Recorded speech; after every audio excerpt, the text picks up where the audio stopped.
Nang sumunod na araw ay maagang nagising si Makishima kaya inihanda na nito ang kanyang bisikleta, at habang ginagawa iyon ay kinumusta nito kay Kinjo ang unang araw ng pagsasanay. Nang magising na ang lahat ay sabay-sabay na silang nag-almusal at doon ay nasaksihan nila kung gaano kalakas kumain si Tadakoro. Kaya naman nang mapansin nito kung gaano kumain si Onoda ay ipinaggawa niya ito ng isang patas ng tinapay, sapagkat sa pagkain umano manggagaling ang lakas, enerhiya, stamina, at ang katatagan ng utak na kailangan ni Onoda sa laban, bagay na sinang-ayunan nina Imaizumi at Naruko. Pagkatapos ay lumabas na ang mga ito para sa pangalawang araw ng kanilang pag-insayo. Bago magsimula ay pinayuhan muna ni Kinjo ang mga ito na planuhin ang intervals base sa sariling kakayahan, at ang tungkol sa tubig at pagkain na ipinakisuyo nito sa coach. Nagtaka si Sugimoto kung hindi ba sasama si Kinjo kaya tinanong niya ito. Doon sinabi ni Kinjo na magsisimula siya ng 30 minuto pagkaalis ng mga ito, at iyon ang magiging interval niya. Hindi nagtagal ay nagsimula na ang pangalawang camp, pero gaya ng palaging nangyayari ay nagtatalo na naman sina Imaizumi at Naruko habang sabay na nagbibisikleta. Maya-maya pa sa wakas ay nagawa rin ni Onoda na ikutin ng 250 kilometers na katumbas ng isang araw, nang bigla siyang tanungin ni Sugimoto kung ginamit niya na ang interval niya sabay alok ng 2 supplement jellies. Ayaw sana iyong tanggapin ni Onoda pero sinabi ni Sugimoto na manunumbalik umano ang lakas nito pag ininom iyon. Pagkatapos ay sinubukan siyang ikuha ni Sugimoto ng tubig pero napansin niya na hirap itong kumilos dahil sa pananakit ng kalamnan, kaya sinabi niya na kahapon pa ring sumasakit ang likod at hita niya. Sa di kalayuan ay tanaw ni Tadakoro ang dalawa at batid nito na nasa pangalawa na ang mga iyon, at sina Aoyagi at Teshima ay may nagamit ng isa, habang sina Imaizumi at Naruko naman ay patuloy pa rin sa pagpadyak kahit sobrang init ng panahon. Bakas na sa mukha ng dalawa ang pagod pero nagpapauyuhan pa rin sila sa paggamit ng interval nila, nang biglang mahulog ang bote ng tubig ni Imaizumi. Sinabi nito na dumulas lang iyon sa kamay niya dahil sa pawis, pero nang kukuhanin niya na iyon ay bigla siyang napaluhod sa tabi. Dahil doon ay bumaba si Naruko sa kanyang bike para limutin ang bote at iabot kay Imaizumi. Ngunit sa halip na tanggapin ay sinabi ni Imaizumi na hindi niya iyon kailangan kaya mauna na si Naruko. Nainis si Naruko pero para kay Imaizumi ay ayaw niyang magpatalo sa kahit sino man sa mga iyon, dahil sa natitirang 2.5 araw ay magagawa umano nitong lampasan ang lahat at manalo. Natawa na lang si Naruko at sinabing tama si Imaizumi, dahil mukha umanong siya ang natatalo dahil sa init ng panahon sabay hagis ng bote ni Imaizumi para ito na umano ang mismong kumuha niyon. Pagkatapos ay agad na bumalik sa pagbibisikleta ang dalawa dahil ayaw pa nilang magpahinga, hanggang sa abutin na sila doon ng gabi. Habang pinagmamasdan ni Kinjo ang tatlo mula sa silid nito ay mapapansin na masaya si Onoda na makasabay ang dalawa sa pagbibisikleta. Maya-maya pa ay sabay-sabay na ring naligo ang tatlo, at doon nakaramdam ng ginhawa si Naruko. Pero dahil sa sobrang pagod ay nakatulog na si Naruko nang nakalubog ang mukha sa tubig, at nagising lang ito nang hindi na makahinga. Nagalit ito kay Imaizumi dahil nanunood lang umano iyon at hindi siya iniligtas, pero nasa isip ni Imaizumi na pagod din siya kaya wala siyang lakas para iligtas ang kahit na sino. Biglang nagtaka si Naruko kung nasa na si Onoda, at laking gulat nito nang makita iyon na natutulog sa ilalim ng tubig kaya agad niya iyong iniangat. Pagkalabas sa banyo ay mapapansin na nanghihina pa rin sa pagod si Onoda, nang bigla silang kausapin ni Kinjo tungkol sa sinabi ni Miki kaya mapapansin na medyo nabuhayan ang bata. Itinuloy ni Kinjo ang sinasabi niya tungkol sa interview dahil sila ang kinatawan ng Chiba sa darating na Inter-High. Si Naruko ang napili nito na magpa-interview dahil ilalabas yun sa dyaryo, lalo na at alam ni Kinjo na gusto nitong sumikat. Ngunit tumanggi ang bata at sinabing sa ngayon ay iniisip nito na ubusin ang lahat ng lakas para lampasan si Tadakoro at tapusin ang 1,000 kilometro, kaya kung magdadagdag pa umano ito nang iisipin ay baka matalo pa ito. Sinabi ni Kinjo sa sarili na magaling si Naruko at dapat nga nitong pagtuunan ng pansin kung paano pa lalong lalakas at mangibabaw sa Inter-High.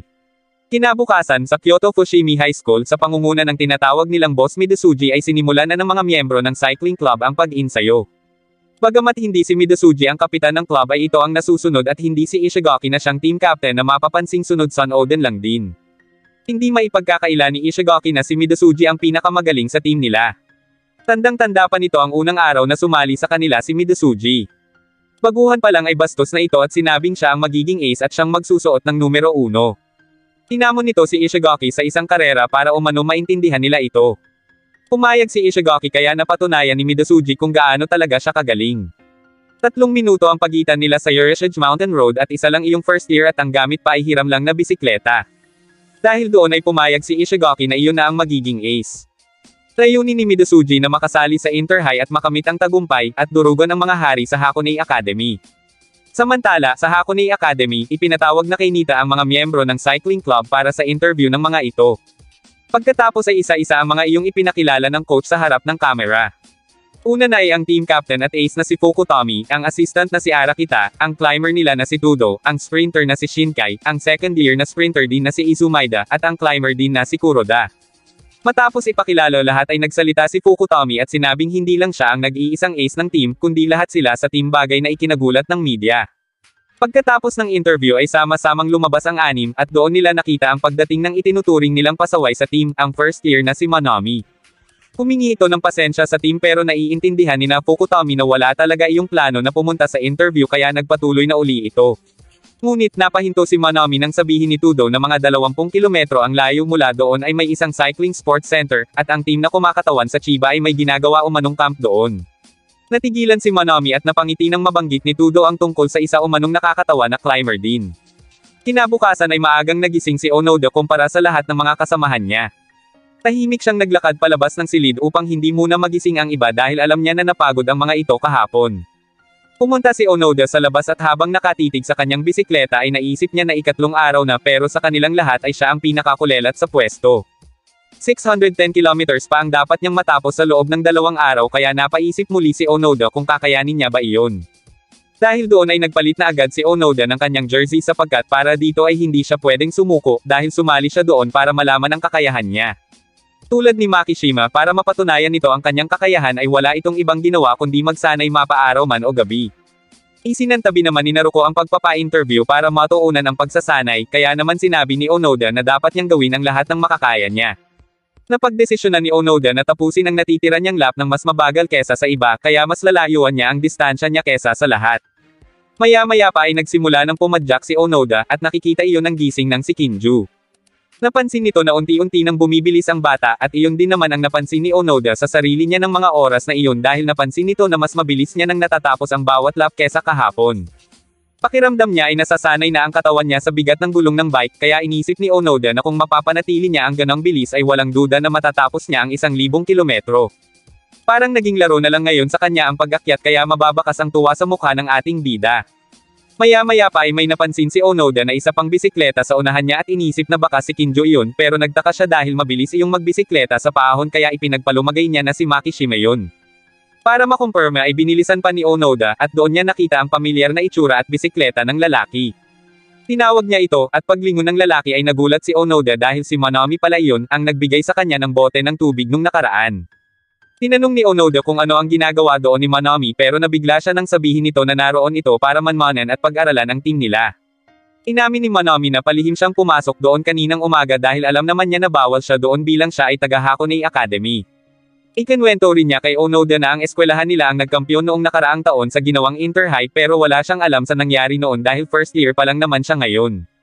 Pagkatapos ay tinanong ni Manami si Onoda kung sasali rin ba ito sa Inter-High pero agad na sinabi nito na hindi dahil mas magagaling naman umano ang iba kesa sa kanya.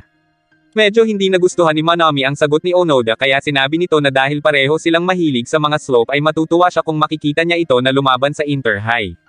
Sumang-ayon na lang din si Onoda at pagkatapos ay hinamon niya si Manami na magkarera sila hanggang sa dulo ng burol.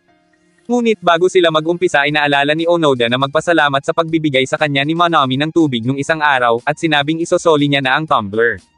Tumanggi si Manami at sinabing kay Onoda na lang iyon at huwag nang ibalik pero dahil nahihiya si Onoda ay gumawa na lang si Manami ng kasunduan na isoli na lang iyon ni Onoda sa kanya kapag nanalo ito sa kanilang karera.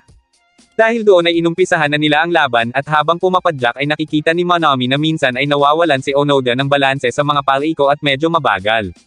Inisip niya na baka iyon ay dahil sa gamit nitong batalya pero pagdating naman sa patag ay mabilis itong nakakahabol. Napansin din ni Manami na may kakaibang lakas si Onoda at pambihira ang pagpadyak nito at maayos na napapaikot ang pedal. Dahil doon ay sinabi ni Manami sa kanyang sarili na nakilala na niya ang kakaibang climber na sinabi sa kanya ni Tudo. Natutuwa siya kay Onoda at ang isa pa umanong kakaiba dito ay nagagawa nitong ngumiti habang pumapadyak paakyat. Pero ang gamulat kay Manami ay nang makita nito na hindi pang karerang sapatos ang suot ni Onoda. Nakarating na sila sa dulo at si Manami ang nanalo kaya hinangaan ito ni Onoda. Humiling si Onoda na matingnan ang bike ni Manami pero habang ginagawa niya iyon ay napansin ni Manami ang lumang gulong ng bike ni Onoda. Pinuhat yun ni Manami at nang malaman na mabigat iyon ay sa kanya napagtanto na iyon ang dahilan kung bakit nawawalan si Onoda ng balanse sa pagliko at mabagal ito nung umpisa. Mas lalo siyang bumilib kay Onoda dahil nagawa nito na makipagsabayan gamit ang mabigat na gulong na iyon at ang ordinaryong sapatos nito. Pinati niya si Onoda at saka nagpaalam bago pa man umano siya mapag-alitan ng kaklase niyang babae kapag na-late na naman siya.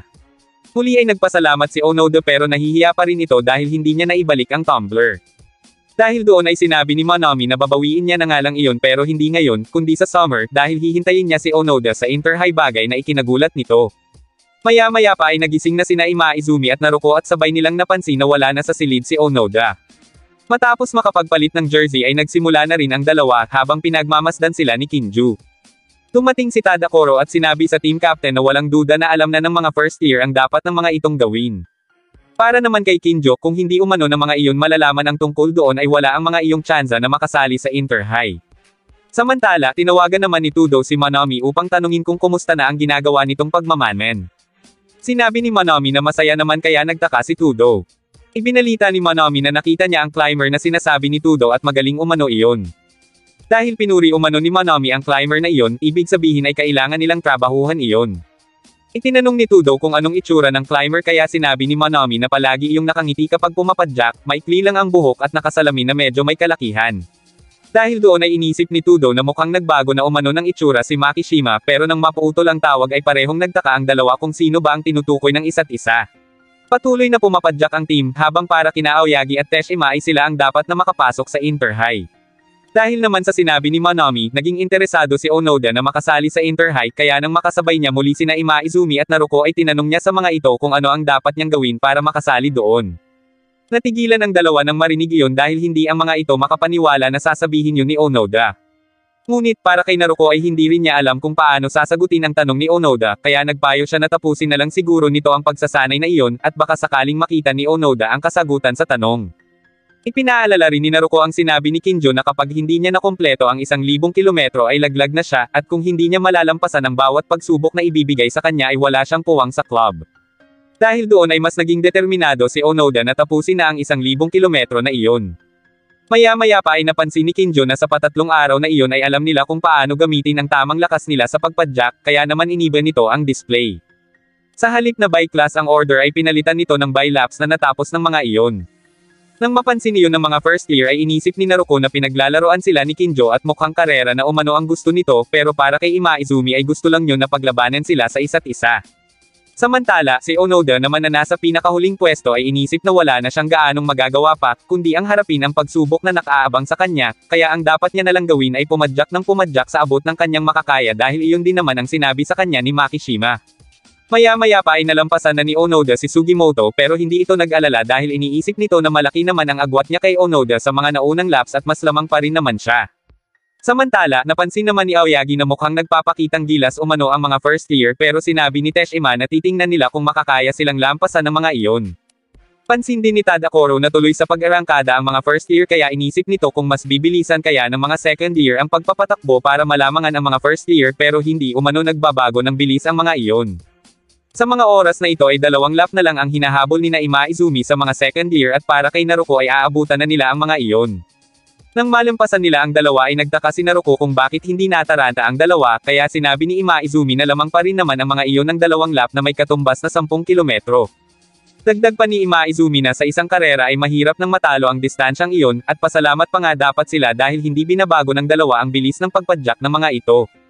Dahil sa tindi ng init ng panahon ay nag-interval muna si Makishima, at kinumusta nito kay Kinjo ang performance ng mga first year, at sinabing hindi naman umano iniisip ni Kinjo na magtatapat ang mga first year at second year sa ika-4 na araw. Para kay Kinjo ay bihasang siklista na sina Teshima at Aoyagi dahil halos 1 taon na ang mga iyong nagsasanay. Alam at kabisado na umano ng dalawa kung ano ang pasikot-sikot, at kung paano dumiskarte at manalo sa paparating na Inter-High, kaya kung mamaliitin lang umano ng mga first year ang kayang gawin ng mga ito ay walang paraan para manalo ang mga iyon laban sa mga second year. Maya-maya pa ay natuwa si Naruko dahil konting oras na lang ay makakasabay na nila sa lap ang mga second year pero para kay Ima Izumi ay alam nito na hindi papayag ang mga iyon. Walang duda si Naruko na malalampasan nila sina Aoyagi hanggang sa muli na nilang maaabyutan ang mga iyon kaya sinabi ni Ima Izumi na lalampasan na nila ang mga ito. Napangisi si Teshima at sinabing iyon ay kung papayag sila na makalampas ang mga first year. Sinubukan ni Ima Izumi na bilasin pa ang pagpadyak pero hinironggen siya ni Teshima at saka sinabi kay Aoyagi na gawin na nila ang dapat nilang gawin. Pagkapalit ng gear ay mabilis na pinaarangkada ni Teshima si Aoyagi, bagay na hindi mapaniwalaan ni Naruko. Hindi maintindihan ni Onoda kung ano ang ibig sabihin yon, kaya sinabi ni Naruko na arangkada ang tawag doon, dahil sa karera, kapag nauna ang isa sa karamihan at nag-iisa lang ito ay arangkada ang tawag doon. Sinabi ni Naruko na si Aoyagi na lang ang dapat nilang malampasan dahil lamang iyon sa kanila ng isang buong lap, dahil kapag hindi nila iyon naabutan ay may iwan na naman sila at susunod lang sila doon.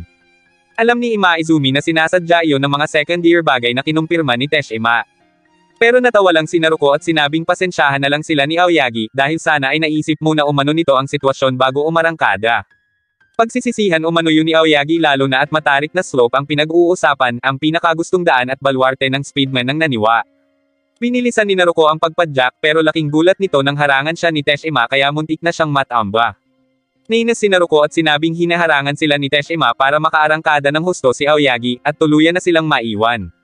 Samantala, napansin ni Imaizumi na nag-iba na ng bilis sa pagpadyak si Aoyagi at talagang malayo na ang agwat niyon sa kanila, kaya hindi umano pwede iyon.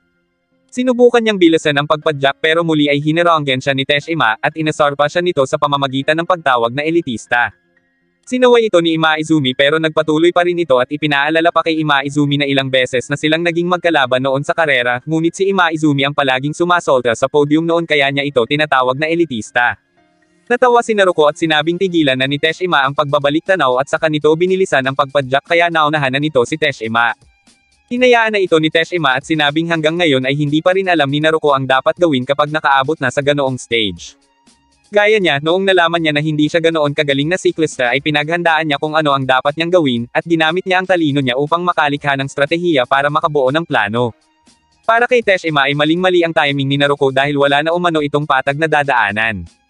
Nang mga oras na iyon ay iniisip ni Onoda na mali ang akala niya noon na madali lang abutan ang isang nauna na, dahil ngayon ay hindi siya makapaniwala na hindi iyon magawa ni Naruko at Imaizumi.